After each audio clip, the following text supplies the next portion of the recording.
Selamat datang lagi nih kita di Ajib Podcast BKD Provinsi Jawa Barat. Akang Teteh nih kita kedatangan tamu ya. Beliau adalah Wali Kota Tangerang. Kita sama-sama muda nih. Jadi tetap energi kreatif biar ajib. Saya sebagai host jadi kader nih. Penghargaan yang salah satunya program Cager Jasa dari Dinas Kesehatan. Soekarno-Hatta itu rupanya di Kota Tangerang ya Pak? Terminal 1, Terminal 2 itu di kota. Terminal 3 masuk Kabupaten Tangerang. Kenapa? Karena tidak ada 1 meter pun wilayah Bandara Suta itu yang masuk ke wilayah Jakarta. Padahal orang Tangerang kan keren begini. Gitu. Kita nyebutnya orang Tangerang itu orang kerja. Orang kerja. Keren jasa. Gitu.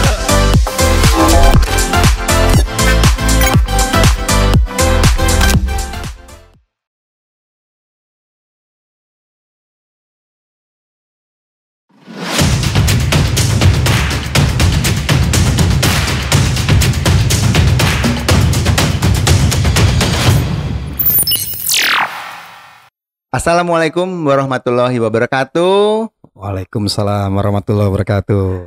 Selamat datang lagi nih kita di Ajib Podcast BKD Provinsi Jawa Barat. Gini loh Pak. Ajib jasa ya. Kalau kata orang Tangerang tuh ajib jasa. Ajib jasa ya, betul Pak. Gitu. Di sini Ajib adalah ASN Jabar ikut bicara. Mantap. Nah, gitu Pak. Oke. Ini Akang Teteh mungkin empo atau apa ya Pak ya kalau di Tangerang dan ini. Emponya babeh, encang-encing semua ikutan pastinya. Keren banget. Iya. Oke. Bapak ini kali ini ya untuk Akang Teteh semua ini yang di podcast Jabar ini kita saat ini kami luar biasa sekali. Kedatangan tamu ini saya agak segen ngebacanya juga nih karena banyak banget ini. Ntar kalau nggak dibaca nggak mulai nih kita nih. Harus dimulai dengan membaca ternyata ya. Betul sekali. Siap Kang Tulus. Ini Akang Teteh ini kita kedatangan tamu yaitu Bapak Haji Arif Rahadiano Wismansyah BSC MKes. Beliau adalah Wali Kota Tangerang. Siap. Dan mungkin tadi juga nanya lagi ya. Saya udah menyampaikan tapi kok belum memperkenalkan lagi diri saya sendiri. Saya Tulus Arifan, saya dari Sekretaris BKD Provinsi Jawa Barat. Biasanya host kami ada wanita Ibu Ruli, tapi saat ini berbagi peran lagi dulu Pak. Dan akhirnya saat ini saya akan memandu acara Ajib Podcast yang sangat spesial pada hari ini. Mudah-mudahan pada berkenan nih ya. Kita berbagi pengalaman. Ya. Terima kasih Pak Wali Kota udah bisa hadir di sini. Wah, kalau saya baca ini profil Bapak ini luar biasa sekali ya. Beliau adalah Wali Kota di Tangerang ini sekarang sudah periode 2 kali. Iya Pak ya. Dan sebelumnya Bapak sebagai wakil wali kota juga. Ya. Dengan umur yang sangat muda loh. Amin. Kan sama Kang Tulus, kita sama-sama muda nih. Sangat muda banget. Mudah-mudahan kita jangan pernah tua ya. Iya betul. Jadi tetap energi kreatif, biar makin seru, biar ajib. Wah, ini saya sebagai host jadi kader nih. Pak Arif ini saya udah baca ini berbagai hal tentang Kota Tangerang nih. Sebelum Bapak diundang dan berkenan, banyak sekali Kota Tangerang ini mempunyai inovasi yang luar biasa. Nah, Tangerang sebagai salah satu kota di Provinsi Banten. Provinsi Banten dulunya juga Jawa Barat. Jadi bahasa Sunda juga nggak aneh ya Pak ya. Betul. Nggak aneh. Betul. Nih, Akang Teteh ini saya mau kasih tahu dikit ya. Ini pembukaan aja, nanti akan dijelaskan lebih rinci oleh Pak Wali Kota ya. Begini nih. Di tahun 2020 kemarin ini ada Innovative Governance Award. Inovasinya itu ada 14.897 dengan melibatkan 485 Pemda se-Indonesia. Coba bayangkan 485. Dan yang terpilih cuma 12. Waduh, bayangkan bagaimana itu bukan tersingkir ya. Dan ini hanya 12 dan ini ada termasuk di dalamnya adalah dari Kota Tangerang. Pak boleh dong cerita ini gimana sih Pak? Karena kan Bapak pasti juga menyusun ini dan bagaimana membawa award ini supaya sampai mencapai posisi seperti ini. Iya. Jadi sebenarnya kaitan penghargaan Innovation Government Award itu adalah bentuk kreativitas teman-teman OPD begitu ya. Jadi memang kita di Kota Tangerang mendorong supaya teman-teman tuh punya program-program yang baru, yang inovatif, applicable dan melibatkan masyarakat. Nah begitu. Ini Pak, melibatkan masyarakatnya ini loh Pak, yang luar biasa nih. Karena bagaimanapun juga, sebagus apapun program, kalau tanpa keikutsertaan masyarakat, rasanya nggak akan berhasil maksimal begitu. Jadi makanya salah satu key performance indikatornya adalah program-program ini harus bisa mendorong peran partisipasi masyarakat. Nah waktu itu ada beberapa penghargaan yang bisa diraih dari teman-teman ya. Jadi salah satunya adalah program Cager Jasa dari Dinas Kesehatan. Cager Jasa. Ya, Cager Jasa bahasa daerah ya, Pak? Bahasa Sunda itu sebenarnya. Jadi itu singkatan sebenarnya. Saya juga namanya tuh udah namanya unik, panjang lagi singkatannya. Cager Jasa itu singkat cerita adalah bagaimana teman-teman puskesmas. Ya, jadi sekarang itu bahasanya kayak home visit. Jadi mereka dengan motor datang ke rumah-rumah, memetakan kesulitan kesehatan masyarakat itu seperti apa, terus juga melatih masyarakat secara berkelompok. Mereka dilatih gaya hidup sehat, terus melatih senam, dilatih makanan yang baik dan sehat seperti apa dan sebagainya. Dan yang luar biasa dari program Cager Jasa itu ternyata adalah mampu pertama menurunkan angka kematian ibu dan anak. Angka kematian, itu kan jadi masalah nasional. Itu jadi masalah nasional. Jadi 3 besar indikator kesehatan itu salah satunya adalah angka kematian nasional. Terus ada TBC, ada DBD dan lain sebagainya. Nah terus itu selain daripada itu lagi juga kita ternyata ya karena Tangerang kan luas ya, ada 13 kecamatan, 104 kelurahan. Ini Kang Tulus sudah pernah ke Tangerang belum? Saya pernah ke Tangerang Pak. Kemana Tangerangnya? Main-main ke BSD Pak. Itu BSD sebenarnya Tangerang Selatan tuh. Tapi sebelah sininya Pak. Sebelah sininya tuh Kabupaten Tangerang. Kalau kota Tangerangnya sendiri itu termasuk Bandara Soekarno-Hatta. Nah itu kota Tangerang. Ya jadi di 13 kecamatan 104 kelurahan dengan luas wilayah hampir 160 km persegi, kadang ada masyarakat kita yang sungkan dan enggan ke puskesmas atau ke fasilitas kesehatan. Nah dengan si tim Cager Jasa dari Dinas Kesehatan Puskesmas ini datang turun ke rumah-rumah, akhirnya ada yang tahu, ada yang kena stroke, ada yang kena penyakit-penyakit degeneratif yang lainnya dan sebagainya. Itu semua bisa ditreatment sehingga angka kesakitan masyarakat bisa semakin turun. Pak, ini programnya langsung ya ke masyarakat, apalagi masalah sehat ini kan ya, kata orang untuk apa kaya raya kalau nggak sehat gitu. Betul. Yang penting sehat dulu supaya bisa menikmati hidup. Dan mudah-mudahan sehat, semua kaya raya juga. Gitu. Jadi bahagia gitu ya, dunia akhirat. Saya juga jadi ingat nih tentang Soekarno-Hatta itu rupanya di kota Tangerang ya Pak? Iya, jadi Soekarno-Hatta Terminal 1, Terminal 2 itu di kota. Terminal 3 masuk Kabupaten Tangerang. Kabupaten Tangerang. Tapi kalau saya mendarat suka gitu kan Pak, selamat datang di Bandara Internasional Soekarno-Hatta, Jakarta. Dulu ceritanya tuh selamat datang di Bandara Soekarno-Hatta Cengkareng, sebutannya Cengkareng Jakarta. Nah pada waktu gubernurnya Bang Dul Prano Karno. Nah, saya propose nih ke bandara, begitu. Gitu. Kenapa? Jadi Bapak ini yang ini. Iya, karena ya saya bilang kan namanya kebohongan publik nih, saya bilang. Kenapa? Karena tidak ada 1 meter pun wilayah Bandara Suta itu yang masuk ke wilayah Jakarta. Karena memang Jakarta sebagai ibu kota negara, pusat bisnis dan lain sebagainya, seolah-olah lebih menjual. Padahal orang Tangerang kan keren begini. Gitu, nggak malu-maluin banget. Orang Tangerang keren loh. Ini contohnya Pak Wali Kotanya. Kita nyebutnya orang Tangerang tuh orang kerja. Orang kerja. Keren jasa. Gitu. Jadi everything harus pakai jasa. Keren jasa ya. Iya, makanya kita propose waktu itu Direktur AP2-nya juga Pak Budi Karya. Pak Budi Karya. Pak Menteri Perhubungan sekarang.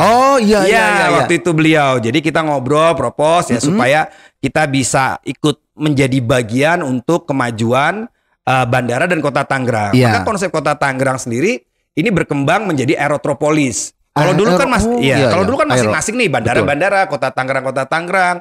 Nah, saya melihat sebenarnya yang bandara yang awalnya menjadi masalah, ya kan? Bayangin, itu 1 jam ada 80 penerbangan. Target 1 jam 80 ya. Jadi setiap nggak nyampe 1 menit, take off landing. Kan lumayan gitu kan. Bisingnya dan sebagainya ya, bikin macet, terus juga sampah dan sebagainya. Tapi kita melihat harusnya bandara ini menjadi peluang untuk pengembangan kota Tangerang ke depan. Nah, maka konsep pengembangan kota kita pusatkan menjadi aerotropolis. Jadi bagaimana bandara ini menjadi daya tarik. Jadi apa namanya, buat semua orang yang pengen berusaha, yang pengen tinggal, yang pengen, Tangerang tuh udah apa istilahnya, the best strategic location gitu. Yes. Ya, karena ke Bandung ya sekarang sih ada tol ya 2 jam setengah nyampe. Kalau kita ke Semarang dari Tangerang cuman sekitar 45 menit. 45 menit. Ke Singapura cuma 1 jam setengah. 1 jam setengah. Ya. Jadi kalau bisa mungkin Kang Tulus mau pindah ke Tangerang juga enggak. Kita tunggu gitu. Kita kasih red carpet dari sini sampai ke Tangerang begitu. Iya, aduh, Pak, ini luar biasa sekali ya. Tadi programnya kita bicara di bawah tentang kesehatan, sekarang bicara internasional loh ini. Ini bicara internasional kan, naik turunnya cerita ini kan cerita apa ya tentang negara ini di bandara ini sangat sekali banyak. Nah, Pak, ini dulu pendidikan Bapak nih luar biasa ya. Saya lihat di sini pendidikan Bapak rupanya lebih banyak di Tangerang full ya, Pak ya? Ya enggak juga. Sebenarnya justru saya nomaden. Jadi saya itu lahir besar di Tangerang. Sampai pendidikan saya sampai SMP di Tangerang. Saya SMA ke Jakarta. Saya SMA di Jakarta di SMA 8. Terus saya lanjut ke S1 saya di Michigan. WMU, Western Michigan University. Hampir 4,5 tahun lah di sana. 4,5 tahun ya, Pak ya. Nah terus saya ngelanjutin S2-nya di Jogja di UGM gitu. Jadi sebenarnya kemana-mana sih. Tapi jadi komplit ya. Jadi bukan jadi sempurna lah ya. Dari bawah semua dan akhirnya kembali lagi ke Tangerang. Itu gimana loh Pak bisa kembali ke Tangerang lagi? Kan kalau di UGM gitu kan. Kenapa enggak di sana gitu di Jogja? Jadi kebenaran memang kan kita nih keluarga nih punya usaha kecil-kecilan.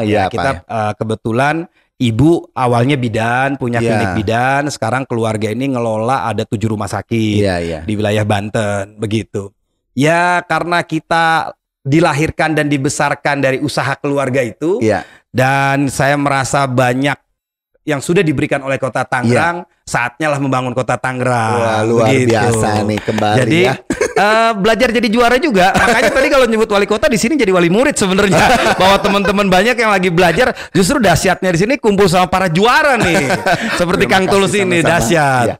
Gitu. Pak, ini tadi Bapak udah bicara secara ininya. Nah, sekarang saya pengen tanya itu tentang di PNS-nya loh, Pak. Nah, kan Ajib ini ASN Jabar ikut bicara juga. Jadi kita ingin ASN Jabar juga menurut Bapak itu di pandangan Bapak ASN dan bagaimana mengkolaborasikan program di pandangan Bapak sebagai wali kota ini dan pengalaman Bapak ini apa sih kurang lebihnya seorang ASN itu seperti apa gitu, Pak? Ya, kurang lebihnya saya pikir sebagai seorang ASN harusnya banyak lebihnya begitu. Karena yang namanya seorang ASN itu kan pilihan.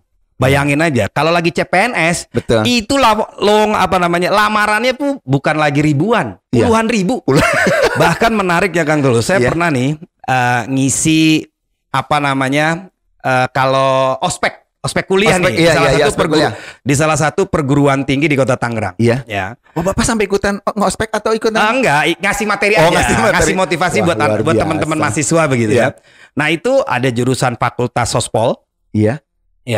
Itu barisannya sampai 3 baris, panjang ke belakang. Terus ada Fakultas Ilmu Komputer. Itu 1 baris. Ada Fakultas Hukum. Itu 2 baris. Ada Fakultas Ekonomi. Itu 1 baris. Saya tanya nih, siapa yang mau jadi PNS? Itu yang sospol, 3 baris itu angkat tangan semua. Sebagian dari hukum, sebagian dari itu. Tapi yang paling banyak sospol. Padahal sekarang ini kan pemerintahan berubah nih. Kita lebih ke arah membutuhkan banyak tenaga-tenaga fungsional ahli. Jadi spesifik nih. Jadi yang ilmu-ilmu pemerintahan, saya nggak tahu di Jabar masih rekrut ilmu pemerintahan nggak? Pastinya kan kalau di Tangerang gitu, kita justru rekrutnya ilmu akuntansi, ilmu hukum, ilmu komputer dan lain sebagainya. Jadi saya sempat cerita waktu itu pas mereka pada mau memang cita-citanya mau jadi PNS, saya bilang salah jurusan nih, karena sekarang pemerintahan sekarang sudah berubah banyak. Pemerintahan sekarang kan dituntut untuk lebih responsif, lebih profesional, lebih pro kepada kebutuhan masyarakat, dan sebagainya. Jadi yang namanya sebagai seorang ASN itu memang harus mendedikasikan, mewakafkan dirinya untuk kemajuan daerah. Camkan akan teteh ASN Jabar, lihat nih yang bicara. Karena ya mohon izin, saya ini latar belakangnya, saya bukan latar belakang politik. Saya bukan latar belakang pemerintahan. Justru saya sebagai kepala daerah itu banyak belajar sama Kang Tulus. Jadi sama saya.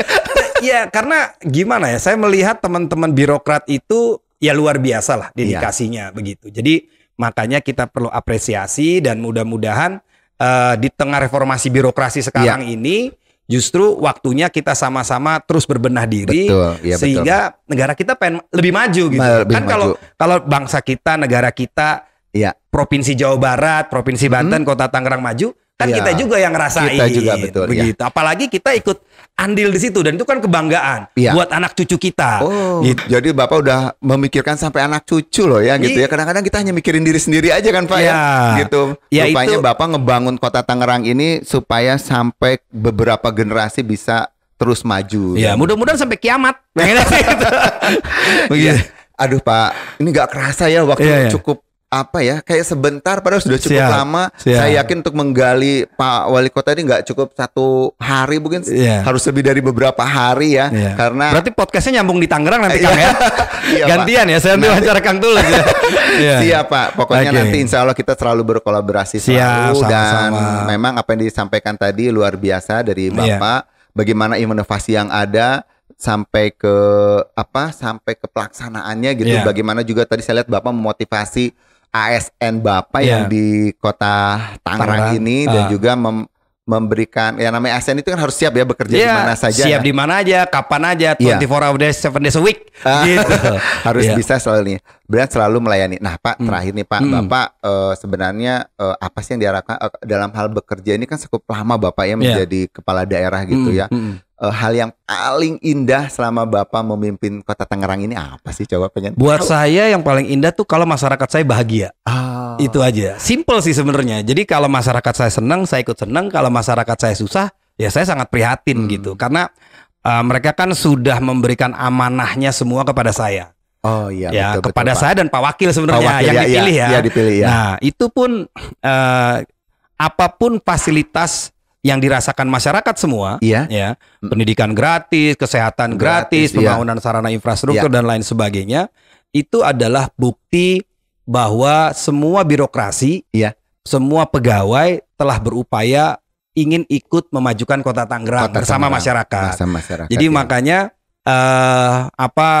tentunya dan itu amanah itu sudah kita bagi habis nih sama OPD ya, sama teman-teman pegawai. Nah makanya rasanya kebahagiaan mereka masyarakat akan menjadi kebahagiaan kita semua. Jadi itu merupakan indikator terbesar lah buat saya begitu.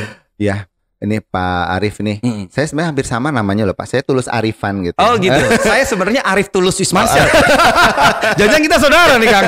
Maunya gitu sih Pak. Siap. Baik, Akang Teteh di seluruh, mungkin saya ngomong seluruh Indonesia ya, karena luar biasa. Kita sudah berbincang-bincang dengan dengan Wali Kota Tangerang saat ini. Mudah-mudahan ini bisa menambahkan hasanah keilmuan kita juga di Provinsi Jawa Barat ini. Dan yang sangat luar biasa, beliau masih muda banget Pak. Masih muda, awet muda kayak beliau lah. Luar biasa. Dan yang pasti nanti kita akan ketemu lagi kepada episode ajib yang lainnya lagi. Jangan lupa subscribe, like, dan komen. Dan sekali lagi saya ucapkan terima kasih kepada Pak Wali Kota. Semoga semakin maju, sukses, jaya. Apa lagi biasanya? Tangerang ayo, semangat terus. Tangerang ayo. Oke, Kakang Teteh terima kasih. Sukses selalu. Menjadikan. Jangan lupa subscribe and like. Itu cara biar awet muda. Nonton ajib terus. Biar makin ajib. Assalamualaikum warahmatullahi wabarakatuh. Waalaikumsalam. Di Jawa Barat. Siap, sukses selalu.